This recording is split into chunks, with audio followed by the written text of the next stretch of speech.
I stare at the bank statement showing $347.83 remaining where $280,000 should be. And my hand starts shaking so violently that the paper crinkles between my fingers like autumn leaves about to crumble into nothing. 20 years of sacrifice, 20 years of brown bag lunches while my colleagues ate at expensive restaurants, 20 years of driving my Honda Civic past the 200,000 mile mark while Lisa insisted we couldn't afford car payments, 20 years of saying no to vacations and postponing dreams, all reduced to $347.83 in our retirement account that was supposed to fund our escape from the rat race next year when I turned 46.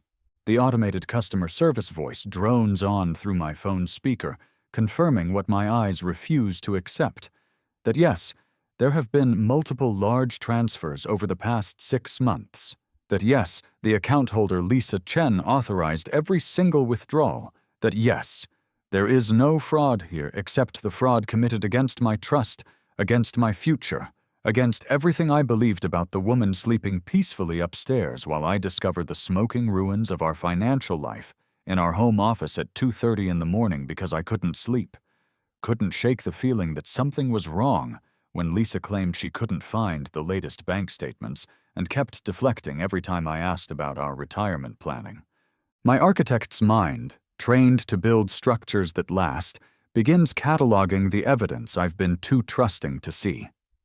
Lisa's secretive phone calls that end abruptly when I walk into the room, her defensive attitude whenever I mention money, her brother Derek's sudden appearances at our house with expensive clothes and a new iPhone despite claiming to be between opportunities, the way she rushes to get the mail before I can see it, her insistence that we don't need to review our finances together anymore because she has everything under control, and most damning of all, the way she flinches now whenever Derek's name comes up in conversation, like she's hiding something terrible behind her eyes. I think about the Derek I first met 22 years ago, fresh out of college and full of ambition, ready to propose to Lisa with the modest diamond ring I'd saved for 6 months to afford, and how Derek had cornered me at their family barbecue to pitch his first business opportunity. A catering venture that just needed a small investment from someone who believes in family, and how Lisa had looked at me with those pleading brown eyes that said, "Please, Marcus, he's all the family I have left since our parents died. Please help him get on his feet." And I'd written that first check for $3,000 because I loved her and wanted to start our marriage by supporting the people she loved, not knowing that I was signing the first page of a contract that would slowly bleed me dry over the next 2 decades. Derek, who has never held a job for longer than 6 months, who has a gift for turning every conversation into a sob story about his latest setback and how he just needs one more chance to prove himself, who somehow always manages to look wounded and betrayed whenever someone questions his schemes, as if the very act of asking for accountability is a personal attack on his character. Derek, who promised that the catering business would pay dividends within a year, but instead disappeared with our $3,000 and emerged 6 months later with a new pitch for a restaurant that would revolutionize casual dining, if only he could find investors who understood his vision. I remember sitting in our tiny first apartment, trying to explain to Lisa why we couldn't keep funding Derek's dreams when we could barely afford our own rent, and her tears. God, those tears that made me feel like the villain for wanting to protect our future, for suggesting that maybe Derek needed to take responsibility for his own life instead of expecting us to bankroll his every whim, and how she'd accused me of being selfish and unsupportive, of not understanding what family meant, of caring more about money than about the people we loved, until I found myself apologizing and writing another check just to stop the fighting, just to see her smile again. The pattern established itself early and never changed. Derek would appear with a new scheme. Lisa would plead his case with increasing desperation. I would resist until the emotional manipulation wore me down. And then I'd write the check while telling myself this would be the last time, that Derek would finally succeed and pay us back and prove that I was wrong to doubt him. But success never came. Only new schemes with bigger price tags and more elaborate justifications. And slowly our dreams of early retirement, of traveling the world, of building the custom home I'd designed in my spare time, all of it got sacrificed on the altar of Derek's endless failures. I call the bank's fraud department, even though I know there's no fraud here except the fraud committed against my trust, and the representative confirms what I already know. All transfers were authorized by Lisa Chen using her legitimate access to the account. There's no recourse through the bank. This is a domestic matter that needs to be resolved between spouses, and I hang up feeling more alone than I've ever felt in my life, realizing that the woman I've loved for over 2 decades, the woman I've built my entire adult life around, has systematically stolen our future to fund her brother's latest fantasy. The latest fantasy, according to the bank records I'm now scrutinizing with the attention to detail that's made me one of the city's most successful architects, was something called Food Flow Technologies, Derek's supposed app development company that was going to revolutionize food delivery by creating a platform that connected restaurants directly with customers without the middleman fees of existing services. And I can see from the transfer dates that Lisa moved our money in increasingly large chunks over 6 months, starting with $10,000 in January, then $20,000 in February, building up to a massive $60,000 transfer just last week, while I was in Chicago finalizing the Morrison building contract. I think about Derek's behavior at our last family dinner, how he kept checking his phone and smirking, how he ordered the most expensive wine on the menu and insisted on paying for everyone's meal with a credit card that probably had my retirement fund money backing it, how he'd leaned back in his chair with the satisfied air of someone who'd finally proven his doubters wrong, and how Lisa had watched him with a mixture of pride and anxiety that should have been my warning sign, should have told me that something was very wrong with this picture. My phone buzzes with a text message from my business partner, Jake. "Marcus, just saw the news about Food Flow Technologies filing for bankruptcy. Wasn't that Derek's company? Hope you guys didn't invest too much." And there it is, the final confirmation that our retirement fund, 20 years of careful planning and sacrifice, has evaporated into the ether of Derek's incompetence. And I find myself laughing hysterically in our home office because the alternative is screaming loud enough to wake the entire neighborhood. I hear Lisa's footsteps on the stairs, her voice calling out with fake concern, "Marcus? Honey, are you okay? It's so late." And I know that she knows, can hear the guilt in her voice even from here, the weight of what she's done finally catching up with her now that Derek's latest scheme has collapsed, and there's no way to hide the truth anymore. No way to pretend that everything will work out fine if we just give Derek one more chance to prove himself. She appears in the doorway, wearing the silk nightgown I bought her for our anniversary last year. Back when I still believed we were partners, building a life together, instead of predator and prey, locked in a relationship where my only purpose was to fund her brother's endless parade of failures. And her face goes white when she sees the bank statements scattered across my desk like evidence at a crime scene. "Marcus, I can explain," she starts. But I hold up my hand to stop her because I don't want to hear the explanations, don't want to listen to another round of justifications about family loyalty and supporting dreams and how Derek really was going to pay us back this time, really was going to make us proud, really was going to prove that all his previous failures were just preparation for this one spectacular success. "Our retirement fund is gone," I say, my voice surprisingly calm considering that my entire world has just collapsed around me. 20 years of savings gone. Derek's company filed for bankruptcy yesterday. Everything we worked for, everything we planned, everything we sacrificed for, it's all gone, Lisa. All of it. She starts crying, those same tears that have manipulated me for 2 decades, that have convinced me to forgive and forget and enable her brother's destructive behavior over and over again.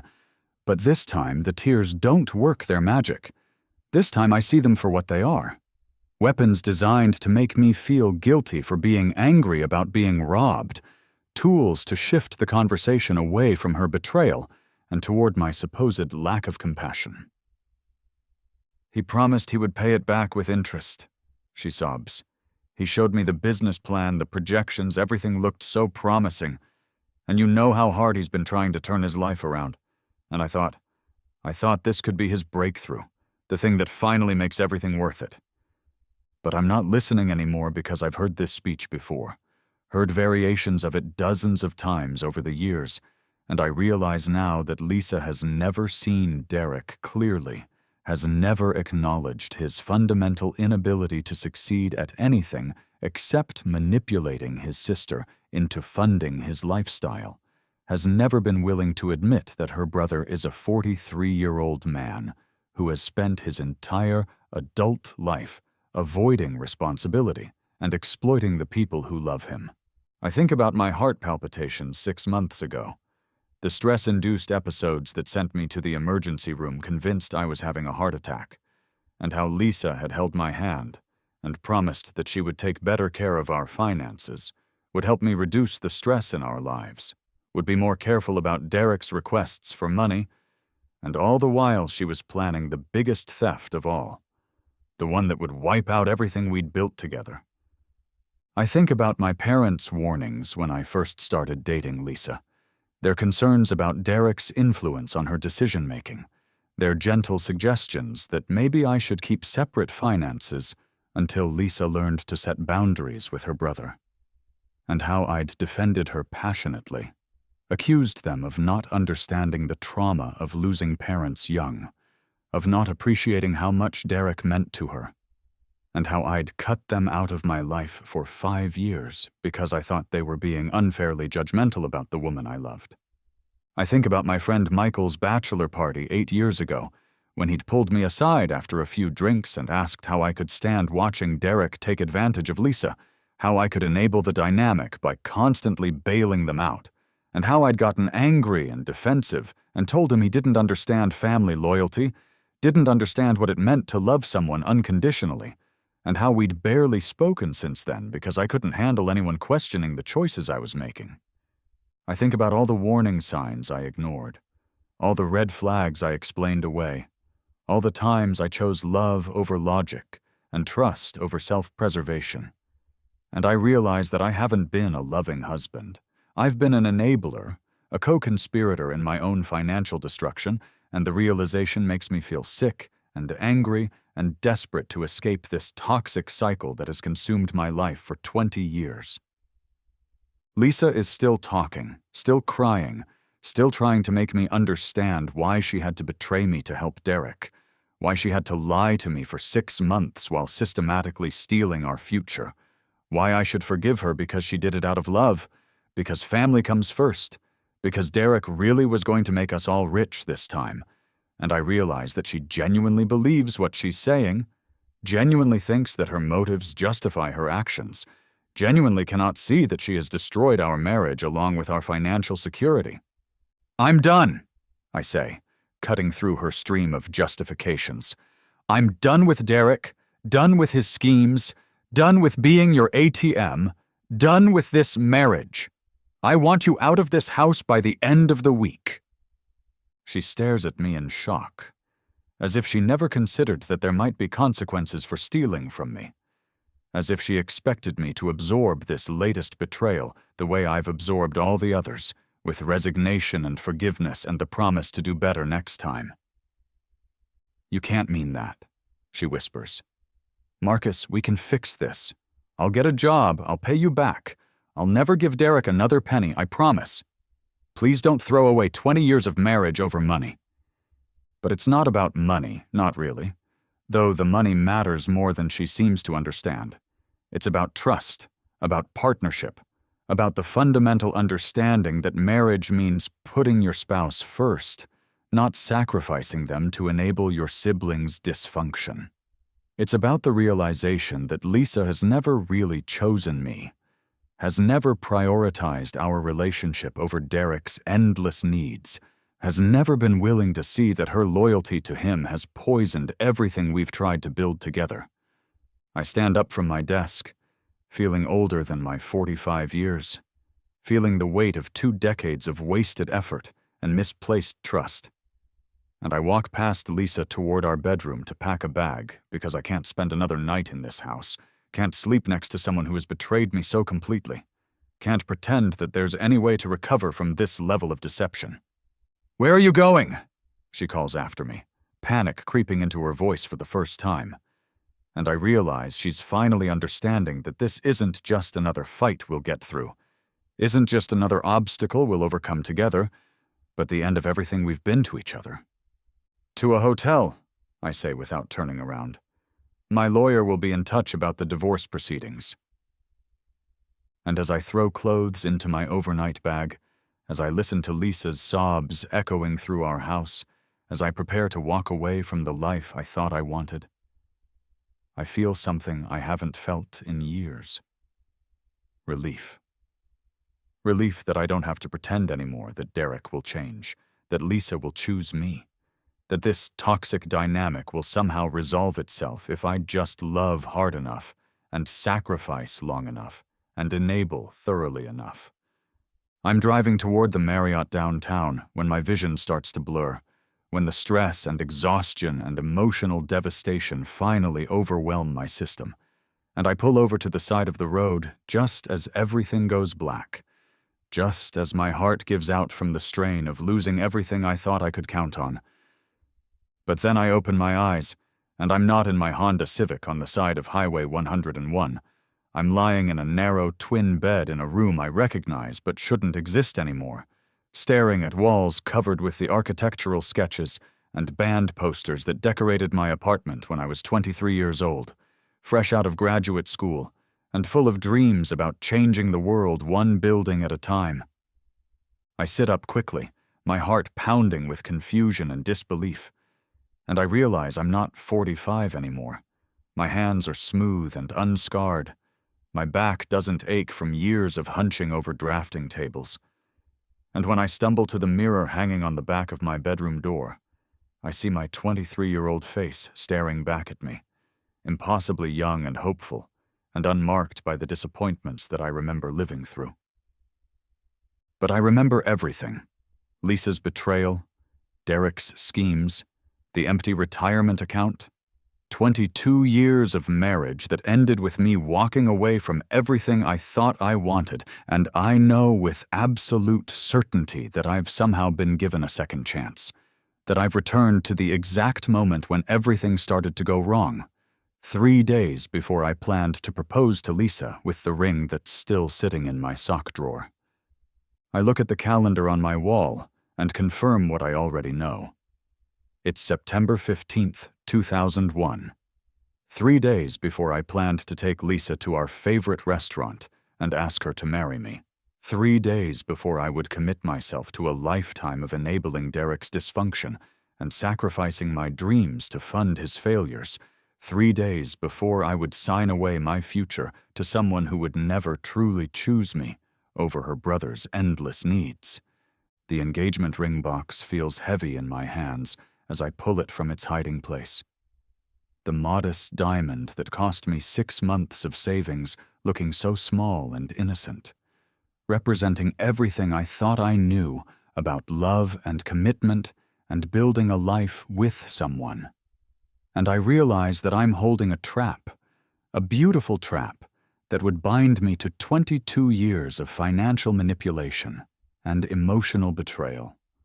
I think about young Lisa, probably getting ready for work at the marketing firm where she's just started her career, excited about our future together, planning the life we're going to build, completely unaware that her brother Derek is already laying the groundwork for his first scheme, already identifying me as the solution to his chronic unemployment and financial irresponsibility, already planning to use his sister's love for him as a weapon against my bank account. The knowledge sits heavy in my chest.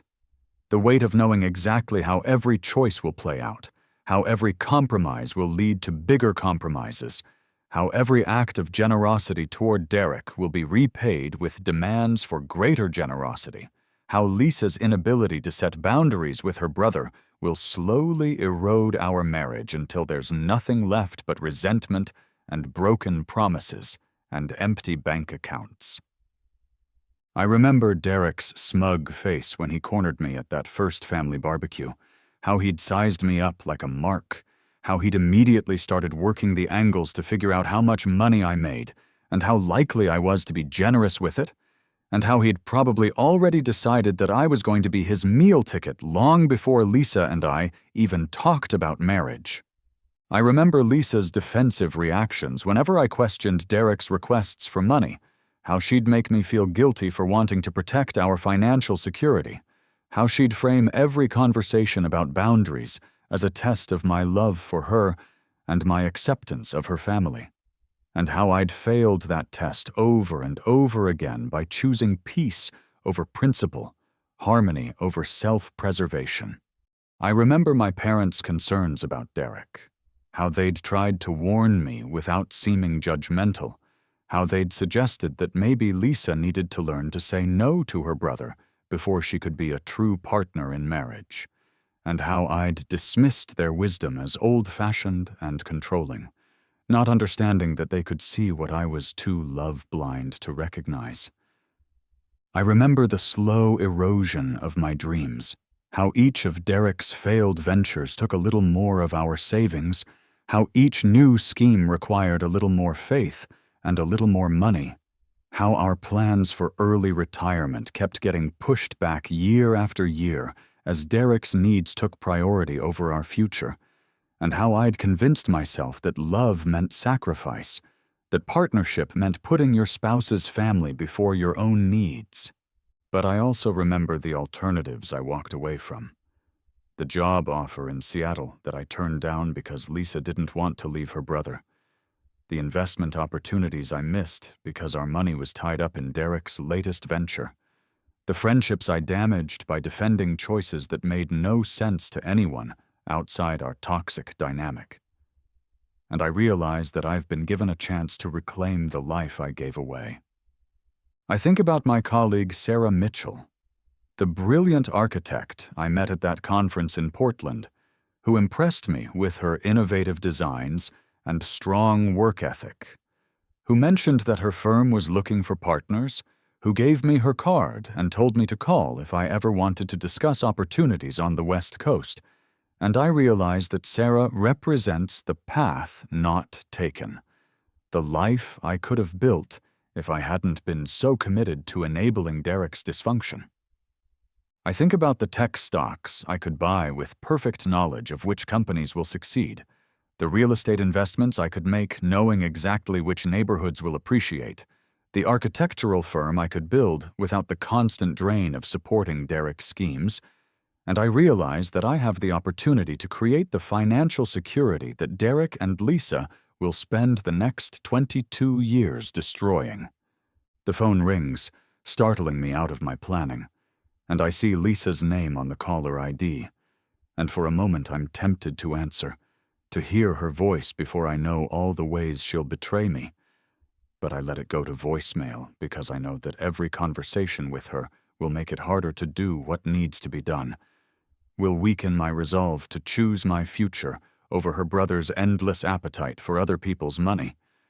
I listened to her message, her voice bright and happy and full of love, talking about our dinner plans for tonight, about how excited she is to see me, about how she has something important to discuss with me, and I realize that she's probably going to tell me about Derek's latest scheme, probably going to start laying the groundwork for the first of many requests that will slowly bleed me dry over the next 2 decades. But this time I'm ready. This time I know exactly what's coming. This time I have the knowledge and perspective to protect myself from the manipulation that destroyed my previous life.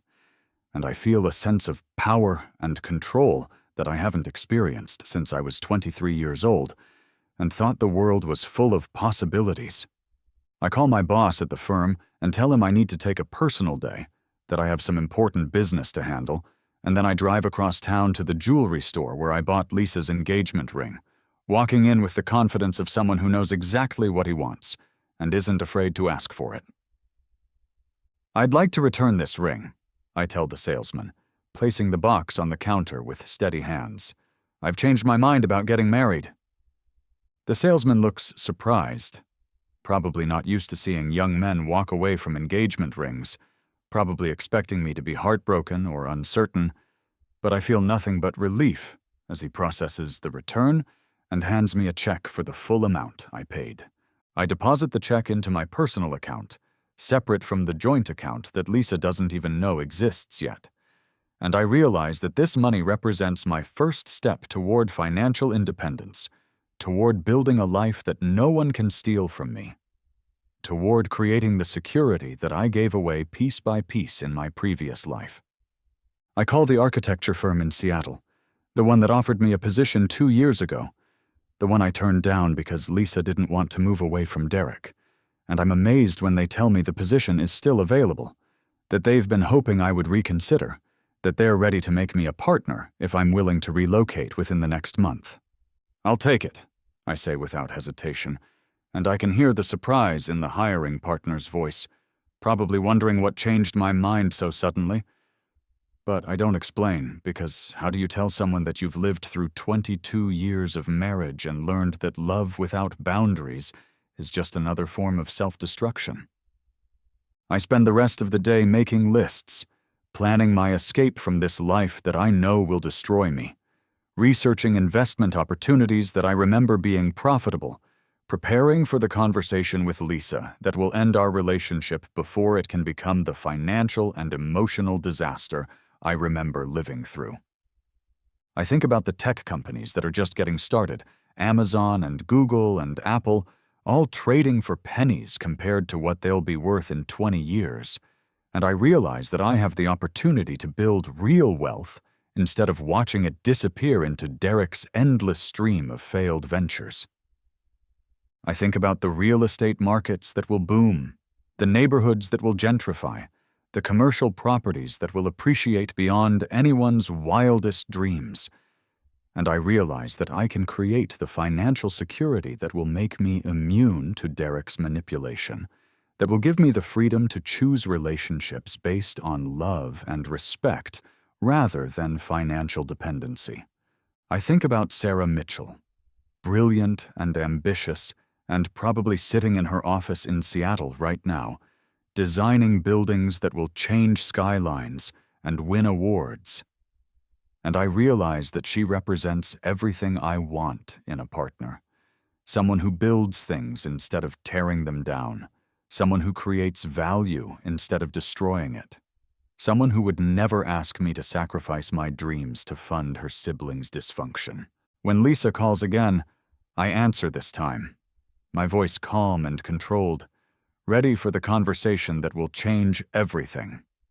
"Marcus, hi. I was hoping we could talk tonight," she says, and I can hear the excitement in her voice, the anticipation of sharing Derek's latest scheme with me, of beginning the process that will slowly destroy our financial future. "Actually, Lisa, I think we should talk right now," I say. "I've been doing some thinking about our relationship, about our future, and I've realized that I'm not ready for the level of commitment I thought I was." There's silence on the other end of the line, and I can picture her face, confused and hurt, and probably wondering where this is coming from, not understanding that I've lived through our entire relationship and seen exactly where it leads. "What do you mean?" she asks, her voice smaller now, uncertain. "I mean, I think we should take a break," I say, the words feeling strange in my mouth because I remember how much I loved her at this age, how committed I was to building a life with her, how impossible it would have seemed to walk away from what felt like my soulmate. "Marcus, what's wrong? Did something happen? You sound different, distant." I think about telling her the truth, about explaining that her brother will destroy our marriage and our financial security, about warning her that her inability to set boundaries will cost us everything. But I realize that she won't believe me, won't understand, will probably just think I'm being cruel and unfair to Derek for no reason. "I've been offered a position in Seattle," I say instead. "A partnership track at a prestigious firm. I think I need to take it." "Seattle? But what about us? What about our plans? I think about our plans, about the life we were going to build together, about the children we were going to have, and the house we were going to buy, and the retirement we were going to enjoy. And I realized that those plans were always an illusion, that Derek's presence in our lives would have made all of them impossible. I think we want different things, I say gently. I think you need to focus on your family right now, and I need to focus on my career. She starts crying, and the sound breaks my heart, because I remember loving this woman, remember believing that she was my future, remember thinking that together we could overcome any obstacle. And for a moment I'm tempted to take it all back, to return to the path that led to 22 years of financial manipulation and emotional betrayal. But then I remember the empty retirement account. Remember Derek's smug face at that last dinner. Remember Lisa's tears as she confessed to stealing our future. And I find the strength to stay strong, to choose my own well-being over her brother's endless needs. This doesn't have to be permanent, I lie, trying to soften the blow. Maybe after I get established in Seattle, after you figure things out with Derek, maybe we can revisit things. She seizes on this false hope like a lifeline, and I feel guilty for giving it to her. But I need to end this conversation before my resolve weakens, before I start second-guessing the decision that I know will save my life. "You'll call me?" she asks. "You'll keep in touch?" "Of course," I lie again, knowing that any contact with her will make it harder to build the life I need to build, will give Derek opportunities to get his hooks into me again, will undermine everything I'm trying to accomplish. After I hang up, I sit in my apartment planning my new life, researching the tech stocks I remember being profitable, making lists of the real estate investments that will appreciate, preparing for my move to Seattle and my partnership with Sarah's firm.